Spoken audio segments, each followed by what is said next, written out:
বাক স্বাধীনতা নিয়ে দ্বিমুখী আচরণের অভিযোগ ফ্রান্সে। প্রেসিডেন্ট ম্যাক্রনের ব্যঙ্গচিত্র প্রকাশের দায়ে কার্টুনিস্টের বিরুদ্ধে মামলা। এখনও থামেনি তুরস্কের নজিরবিহীন দাবানল। ঝুঁকিতে পর্যটন নগরী মারমারিস। আগুনের পেছনে নাশকতার শঙ্কা প্রেসিডেন্ট এরদোগানের। হেরাতে সরকারি বাহিনীর সাথে তুমুল লড়াই তালেবানের। সেনাদের সাথে দোভাষীর কাজ করা আফগান নাগরিকদের সরিয়ে নিতে শুরু করেছে যুক্তরাষ্ট্র।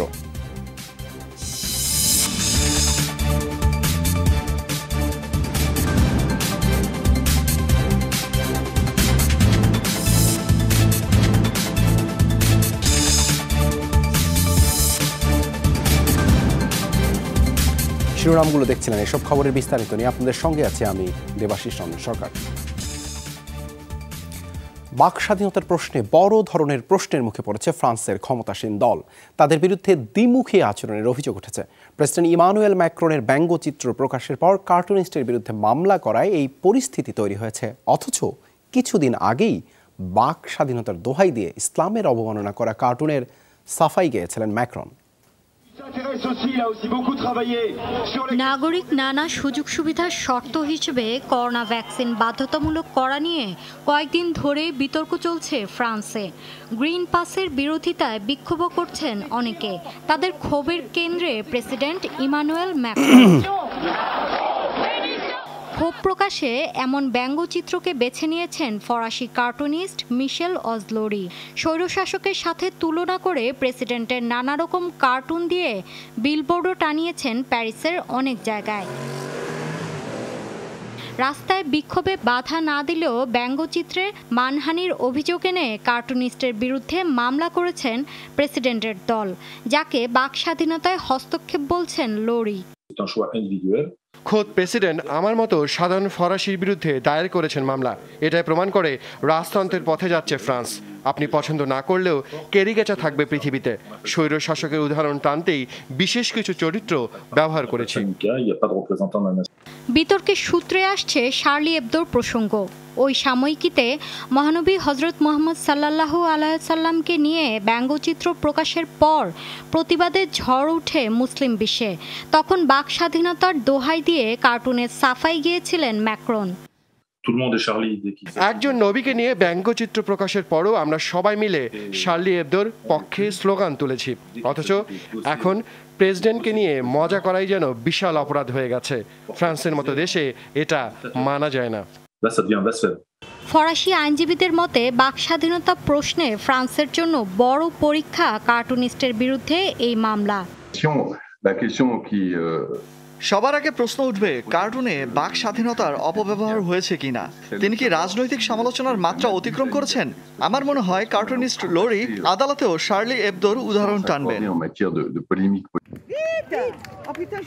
নানা কারণে প্রেসিডেন্ট ম্যাক্রনের জনপ্রিয়তা কমছে ফ্রান্সে। গেল মাসেই দ্রোম প্রদেশে জনসংযোগের সময় চর খান তিনি। সে অপরাধে 4 মাসের কারাদণ্ড ভোগ করছেন চর দেয়া সে ব্যক্তি। মৌলি ইসলাম, যমুনা নিউজ। দখলকৃত পশ্চিম তীরে ইসরায়েলি বাহিনীর সাথে ভয়াবহ সংঘাতে আহত 270 জনের বেশি ফিলিস্তিনি। শুক্রবার বিষয়টি নিশ্চিত করে স্বেচ্ছাসেবী সংগঠন রেড ক্রিসেন্ট। বেইতা গ্রামে সবচেয়ে বেশি মানুষ আহত হয়েছেন। জুমার দিন নিয়মিত বিক্ষোভ আন্দোলনে নামেন স্বাধীনতাকামী ফিলিস্তিনিরা। এ সময় ক্যারাভানের মাধ্যমে পশ্চিম তীরের উত্তরাঞ্চলে দখলদারিত্বে নামে ইহুদি জনগোষ্ঠী। মুহূর্তেই দুপক্ষের সংঘর্ষে রণক্ষেত্রে পরিণত হয় এলাকাটি। পরিস্থিতি নিয়ন্ত্রণে টিয়ার গ্যাস, ফাঁকা বুলেট ছোঁড়ে ইসরায়েলি সেনাবাহিনী। তাদের অভিযোগ, সেনাদের দিকে পাথর এবং জ্বলন্ত টায়ার ছুড়ছিল বিক্ষোভকারীরা। দখলকৃত অঞ্চলটির দক্ষিণেও ইহুদি বাহিনীর সাথে হয় ফিলিস্তিনিদের সংঘাত। 2 দিন আগেই সেখানে 20 বছর বয়সী এক তরুণকে হত্যা করে ইসরায়েলি সেনারা। আরব সাগরে জ্বালানিবাহী ট্যাঙ্কারে হামলার জন্য সরাসরি ইরানকে দায়ী করল ইসরায়েল। শুক্রবার জানানো হয় ওই আক্রমণে প্রাণ হারিয়েছেন 2 নাবিক।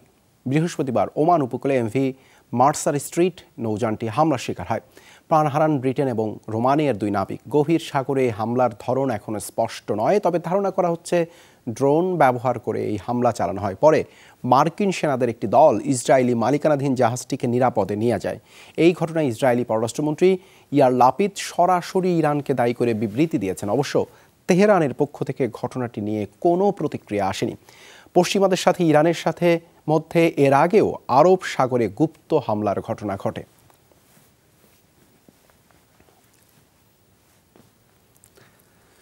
তুরস্কের নজিরবিহীন দাবানলের পেছনে নাশকতা থাকতে পারে বলে ধারণা প্রেসিডেন্ট এরদোগানের। জানিয়েছেন ষড়যন্ত্র ছিল কিনা তার তদন্ত হবে।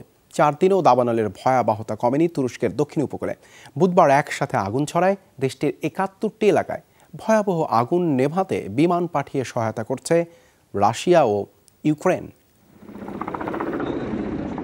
যতদূর চোখ যায় শুধুই আগুনের লেলিহান শিখা। দাবানলে পড়ছে মাইলের পর মাইল এলাকা। 4 দিন পরও আগুন জ্বলছে অন্তত 15টি এলাকায়। ঝুঁকিতে রয়েছে দক্ষিণ উপকূলের পর্যটন নগরী মারমারিস। বনভূমি থেকে আগুন ছড়িয়েছে লোকালয়েও। যেসব জায়গায় দাবানলের তীব্রতা কিছুটা কমেছে সেখানে স্পষ্ট নজিরবিহীন ধ্বংসযজ্ঞের চিত্র।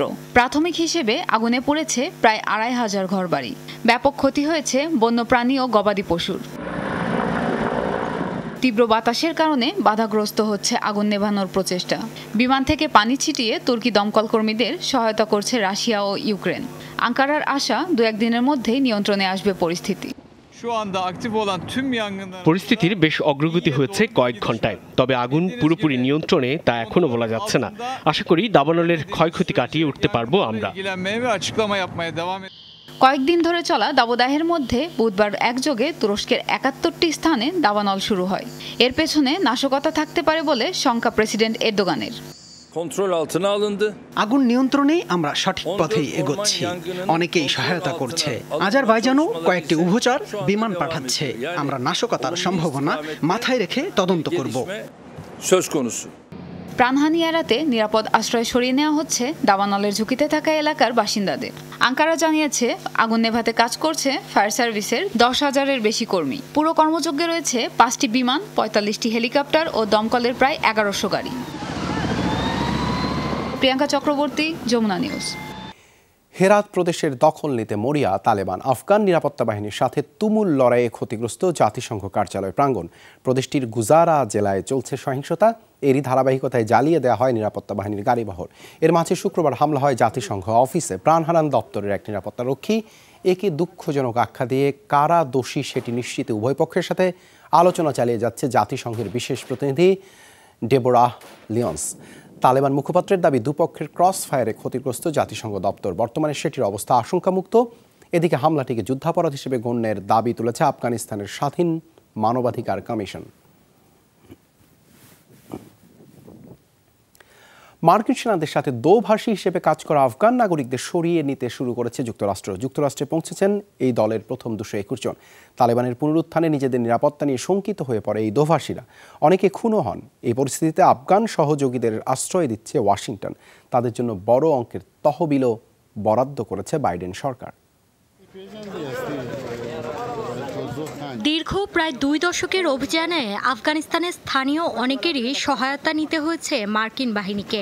রীতিমতো বেতনের বিনিময়ে নিয়োগ দেওয়া হয় অনেক দোভাষী ও ইনফরমারদের। মার্কিন বাহিনীর বিদায়ের পর তাদের এই সহযোগীদের বেঈমান আখ্যা দেয় তালেবান। হত্যাও করা হয় কয়েকজনকে। আফগানিস্তানের দীর্ঘদিনের এই সহযোগীদের নিরাপত্তা নিয়ে চাপ বাড়ে যুক্তরাষ্ট্রের উপর। ওয়াশিংটনে নানা পর্যায়ে আলোচনার পর সিদ্ধান্ত হয় যুক্তরাষ্ট্রেই সরিয়ে নেওয়া হবে তাদের। সে ধারাবাহিকতায় শুক্রবার ভার্জিনিয়া পৌঁছায় দোভাষী ও তাদের পরিবারের 221 জনের একটি দল।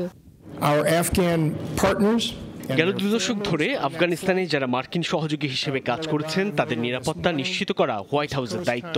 এ পর্যন্ত 5000 বিশেষ অভিবাসন ভিসা দিয়েছে কাবুল কনসুলেট। নেওয়া হয়েছে আরও কয়েক হাজার মানুষের সাক্ষাৎকার। পাশাপাশি নিরাপত্তা ইস্যুতে বহাল থাকবে যুক্তরাষ্ট্রের সমর্থন ও সহায়তা। যুক্তরাষ্ট্রে যাওয়ার জন্য নিবন্ধন করেছে মার্কিন বাহিনীর সহযোগী 2500 আফগান। যুক্তরাষ্ট্রে তাদের জীবনযাপন সহজ করার জন্য দীর্ঘমেয়াদী নানা পরিকল্পনাও নিয়েছে বাইডেন প্রশাসন। যুক্তরাষ্ট্রে স্থানান্তরিত আফগানদের সহযোগিতায় $100 কোটি বাজেট বরাদ্দ করেছে সিনেট। খুব শিগগিরই বিশেষ অভিবাসন ভিসার সংখ্যা 11 থেকে 19,000-এ উন্নীত করা হবে। বিলটি পাশ হয়ে গেছে। এখন শুধু প্রেসিডেন্টের সইয়ের অপেক্ষা। দোভাষীরা যুক্তরাষ্ট্রে বসবাস শুরু করলে মার্কিন ইতিহাসে যুক্ত হবে নতুন অধ্যায়।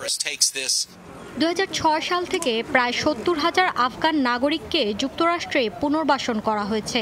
বিশেষ অভিবাসী ভিসা কর্মসূচি SIVর আওতায় তাদের আশ্রয় দেয় মার্কিন সরকার।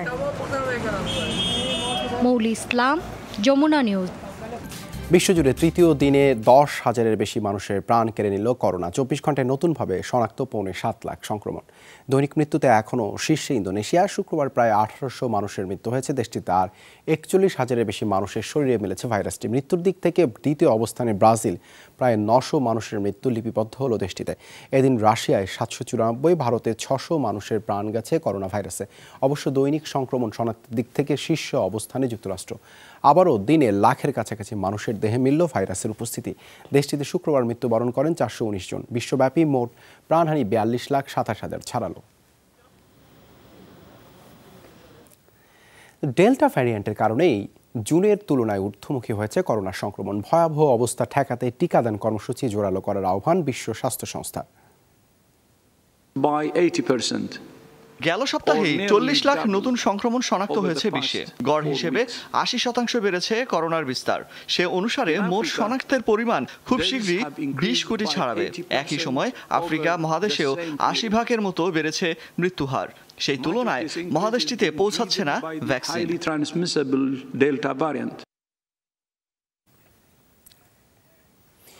চিকেন পক্সের তুলনায় বেশি ছোঁয়াচে করোনার ডেল্টা ভ্যারিয়েন্ট ক্ষতিগ্রস্ত করছে মানব শরীরের অঙ্গ প্রত্যঙ্গ। শুক্রবার নতুন এক প্রতিবেদনে এই তথ্য প্রকাশ করে মার্কিন রোগ নিয়ন্ত্রক সংস্থা CDC, যেটি প্রকাশ করে নিউ ইয়র্ক টাইমস। প্রতিবেদনে অনুসারে করোনা প্রতিরোধে যেসব ভ্যাকসিন দেওয়া হচ্ছে সেগুলো এই ভ্যারিয়েন্ট ঠেকাতে সক্ষম নয়।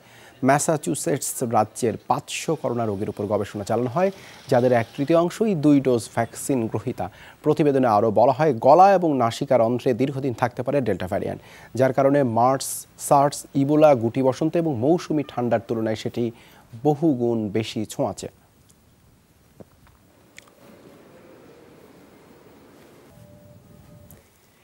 ইথিওপিয়ার সংঘাত কবলিত টাইগ্রে অঞ্চলে মৃত্যু ঝুঁকিতে রয়েছে 1 লাখের বেশি শিশু, এমন শঙ্কার কথা জানিয়েছে জাতিসংঘের শিশু বিষয়ক সংস্থা ইউনিসেফ। বলা হয়, খাদ্যাভাব ও পুষ্টিহীনতায় আগামী 1 বছরের মধ্যে মৃত্যু হতে পারে লক্ষাধিক শিশুর। জরুরি সহায়তা না পাঠালে চরম মানবিক বিপর্যয়ের মুখে পড়বে টাইগ্রের লাখ লাখ বাসিন্দা।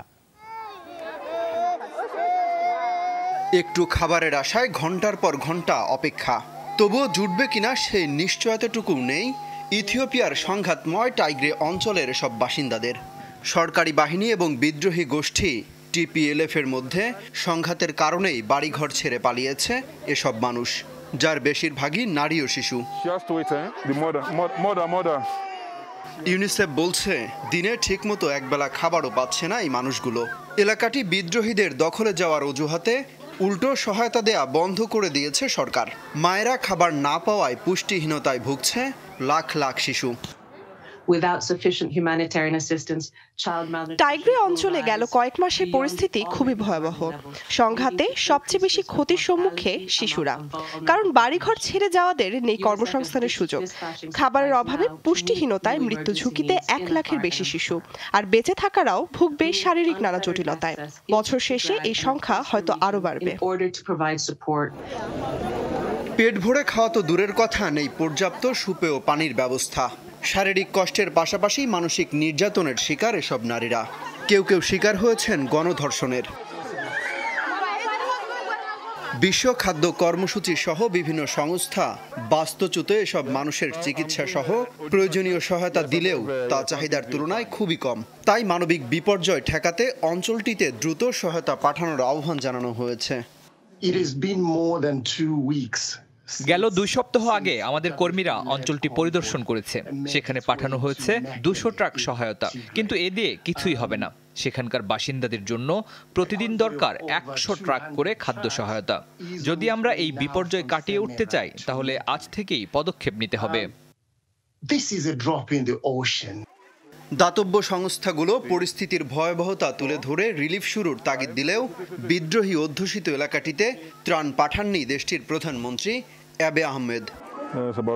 অমিত হাসান রবিন, যমুনা নিউজ। যুক্তরাষ্ট্রের সাথে চলমান উত্তেজনার মধ্যে পারমাণবিক ক্ষেপণাস্ত্র সংরক্ষণ এবং উৎক্ষেপণের সক্ষমতা বাড়িয়ে তুলছে চীন। যুক্তরাষ্ট্রের স্যাটেলাইটে ধরা পড়েছে ক্ষেপণাস্ত্র সংরক্ষণাগার নির্মাণের প্রস্তুতি। এতে দেখা যায় দেশটির দক্ষিণ পূর্বের ইউমেন অঞ্চলের মরু এলাকায় এই মিসাইল সাইলো তৈরি করা হচ্ছে। স্যাটেলাইটে পাওয়া ছবির ভিত্তিতে যুক্তরাষ্ট্রের দাবি অন্তত 120টি সাইলো বা ক্ষেপণাস্ত্র সংরক্ষণাগার তৈরি করা হচ্ছে। সেখানে ভূগর্ভস্থ এসব স্থাপনায় পারমাণবিক বোমা বহনকারী ক্ষেপণাস্ত্র নির্দিষ্ট লক্ষ্যে ছোড়ার জন্য প্রস্তুত রাখা হয়। এই ঘটনায় উদ্বেগ জানিয়েছে পেন্টাগন। এই পরিস্থিতিতে যুক্তরাষ্ট্রের পারমাণবিক অস্ত্র মজুত পদ্ধতির আধুনিকায়নের তাগিদ দিয়েছেন রিপাবলিকান আইন প্রণেতারা। গেল বছর পেন্টাগন জানায় বর্তমানে চীনের কাছে অন্তত 200টি পারমাণবিক ক্ষেপণাস্ত্র রয়েছে। শত্রুপক্ষের যে কোনো তৎপরতা মোকাবেলায় সদা প্রস্তুত থাকতে হবে। 4 দিনের সামরিক প্রশিক্ষণ কর্মশালার উদ্বোধনীতে এই নির্দেশ দেন উত্তর কোরিয়ার সর্বোচ্চ নেতা কিম জং উন। দেশটির সেনা কর্মকর্তাদের নিয়ে প্রথমবারের মতো আয়োজন করা হয়েছে এই ধরনের কর্মশালা। শত্রুর আগ্রাসনের বিরুদ্ধে শক্তিশালী প্রতিরোধ গড়ে তুলতে এ সময় সেনাবাহিনীর প্রতি আহ্বান জানানো হয়। রপ্ত করতে বলেন আধুনিক রণকৌশল। অগাস্টেই যুক্তরাষ্ট্র দক্ষিণ কোরিয়ার যৌথ সামরিক মহড়া, ঠিক আগ মুহূর্তেই সামরিক প্রশিক্ষণ কর্মশালা রাখল পিয়ংইয়ং। ভূমধ্যসাগর থেকে আরও 99 অভিবাসন প্রার্থীকে উদ্ধার করা হয়েছে। গত দুদিনে মাল্টা ও লিবিয়া উপকূলের সাগরে ভাসমান অবস্থায় তাদেরকে উদ্ধার করে একটি জার্মান এনজিও। উদ্ধারকৃতদের অনেকেই গুরুতর আহত এবং দগ্ধ অবস্থায় পাওয়া যায়। সবাই আফ্রিকার বিভিন্ন দেশের নাগরিক, আছেন গর্ভবতী নারী ও শিশু। ধারণা করা হচ্ছে উন্নত জীবনের আশায় অবৈধভাবে ভূমধ্যসাগর পাড়ি দিয়ে ইউরোপের দেশগুলোয় পাড়ি জমাচ্ছিলেন তারা। অভিবাসন প্রত্যাশীদের বহনকারী নৌকাগুলো লিবিয়া ও তিউনিসিয়া উপকূল থেকে ছেড়ে আসে, কিন্তু মাঝপথে নৌকায় আগুন লেগে যায়। করোনা মহামারীর মধ্যে মাঝে কিছুটা কমেছিল জীবনের ঝুঁকি নিয়ে ইউরোপ যাত্রা, কিন্তু সম্প্রতি আবারও বেড়েছে নৌকায় ভূমধ্যসাগর পাড়ি দেওয়ার প্রবণতা। প্রায় প্রতিদিনই ঘটছে নৌকা ডুবির ঘটনা। চলতি মাসেই ভারী বৃষ্টিপাত ও প্রবল বন্যায় 270 জনের বেশি প্রাণহানি দেখল ভারত। দেশটির 6 রাজ্যে বাস্তুচ্যুত 10 লাখের মতো মানুষ। শুক্রবার জাতীয় দুর্যোগ ব্যবস্থাপনা মন্ত্রণালয়ের এক বিবৃতিতে জানানো হয় এসব তথ্য। একই দিন হিমাচল প্রদেশে হওয়া ভূমিধসে প্রাণ হারান শিশুসহ কমপক্ষে 7 জন, নিখোঁজ আরও 2 শতাধিক। জুলাই মাসে প্রাকৃতিক দুর্যোগে সবচেয়ে ক্ষতিগ্রস্ত কেরালা, কর্ণাটক, মহারাষ্ট্র, মধ্যপ্রদেশ, গুজরাট এবং হিমাচল প্রদেশ। এর মাঝে কেরালায় 100-র কাছাকাছি মানুষের মৃত্যু লিপিবদ্ধ করা হয়েছে। এখনও নিখোঁজ অর্ধ শতাধিক। 2 দিনের ব্যবধানে আবারও দিনে দুপুরে ভয়াবহ ডাকাতির ঘটনা ঘটল ফ্রান্সের জুয়েলারি দোকানে। শুক্রবার ক্রেতা সেজে প্রায় 20 লাখ ইউরোর অলংকার নিয়ে যায় 2 ডাকাত। রাজধানী প্যারিসের অভিজাত ডানভ্যান জুয়েলারিতে এই ডাকাতি হয়। অলংকার দেখার জন্য দোকানে ঢোকেন 2 জন। এক পর্যায়ে অস্ত্রের মুখে জিম্মি করেন দোকানদারদের। কয়েক মিনিটের মধ্যে বিলাসবহুল কয়েকটি ব্রেসলেট, আংটি ও নেকলেস নিয়ে বেরিয়ে যায় তারা, যার বাজার মূল্য 20 লাখ ইউরোর মতো। মঙ্গলবারই প্যারিসের আরেকটি অভিজাত জুয়েলারিতে সমেতে ডাকাতির ঘটনা ঘটে। 30 লাখ ইউরোর গহনা নিয়ে ইলেকট্রনিক স্কুটারে করে পালায় ডাকাতরা। ওই ঘটনায় সন্দেহভাজন 2 জনকে গ্রেপ্তার করেছে পুলিশ। হাইতির প্রেসিডেন্ট জোভেনেল ময়েস হত্যাকাণ্ডে জড়িত থাকার অভিযোগে 4 পুলিশ কর্মকর্তাকে গ্রেপ্তার করা হয়েছে। এই ঘটনায় জিজ্ঞাসাবাদের জন্য এখন পর্যন্ত আটক মোট 44 জন। শুক্রবার হাইতি পুলিশের মুখপাত্র জানান, সন্দেহভাজন আরও কয়েকজনকে খুঁজছে পুলিশ। সন্দেহের তালিকায় আছেন বিদ্রোহী নেতা, সাবেক সিনেটর, এমনকি সুপ্রিম কোর্টের এক বিচারকও। এছাড়াও প্রেসিডেন্টের হত্যা সংক্রান্ত তথ্যের জন্য সাধারণ জনগণের প্রতি আহ্বান জানিয়েছেন পুলিশ। ঘোষণা করা হয়েছে পুরস্কারও। গত 7 জুলাই নিজ বাসভবনে বন্দুকধারীদের হামলায় নিহত হন প্রেসিডেন্ট জোভেনেল। গুরুতর আহত হন ফার্স্ট লেডি মার্টিনা ময়েসো। তাৎক্ষণিকভাবে দাবি করা হয় বিদেশি আততায়ীরা এই হামলা চালায়। প্রেসিডেন্টকে হত্যার পর থেকেই অস্থিতিশীলতা চলছে হাইতিতে। ভূমধ্যসাগরে পানির নিচে মিলেছে 2000 বছরের পুরনো জাহাজ। ইতালির সিসিলি দ্বীপের কাছে থেকে সন্ধান পাওয়া এই জাহাজে পাওয়া গেছে প্রাচীন তৈজসপত্র। ইতালির গবেষকরা বলছেন, রোমান এই জাহাজটি পণ্য পরিবহনের জন্য ব্যবহৃত হতো। জাহাজের খোলের মধ্যে থেকে প্রচুর অ্যামফোরার সন্ধান পাওয়া গেছে। প্রাচীন রোমান সাম্রাজ্যে পানীয় রাখার জন্য অ্যামফোরা নামক কলস আকৃতির এই পাত্রগুলো ব্যবহৃত হতো। মূলত রাজ পরিবার সহ সম্ভ্রান্ত পরিবারে এই অ্যামফোরা ব্যবহৃত হতো। গবেষকরা জানান, সাগরের প্রায় 92 মিটার গভীরে সন্ধান মিলেছে এই পাত্রগুলোর। ধারণা করা হচ্ছে এর সাথে অন্যান্য তৈজসপত্রও রয়েছে। সাগর তলে নিয়মিত গবেষণার সময় এই জাহাজের সন্ধান পাওয়া যায়।